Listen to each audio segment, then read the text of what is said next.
আপনার যদি public speaking করতে গেলে আপনার হাত পা কাঁপা শুরু হয় কিংবা আপনার গলা শুকিয়ে আসে কিংবা আপনার মনে হয় দ্যাট আপনার মাথায় যা আছে সব কিছু ব্ল্যাঙ্ক হয়ে যাচ্ছে অ্যান্ড আপনি কথাই বলতে পারেন না,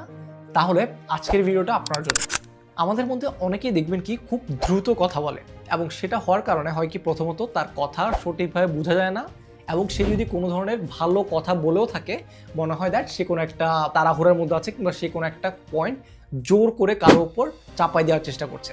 সো একটা জিনিস অলওয়েজ মাথায় রাখবেন একটা প্রপার পাবলিক স্পিকিং করার সময় কিংবা একটা প্রপার স্পিচ দেওয়ার সময়, সেটা হচ্ছে আপনার ব্রিদিং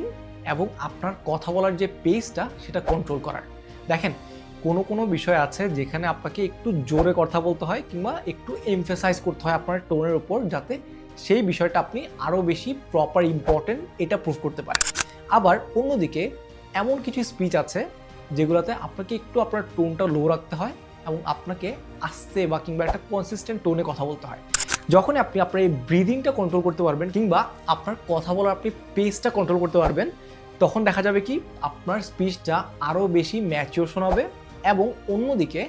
আপনার স্পিচটা মানুষ আরও মনোযোগ দিয়ে শুনবে।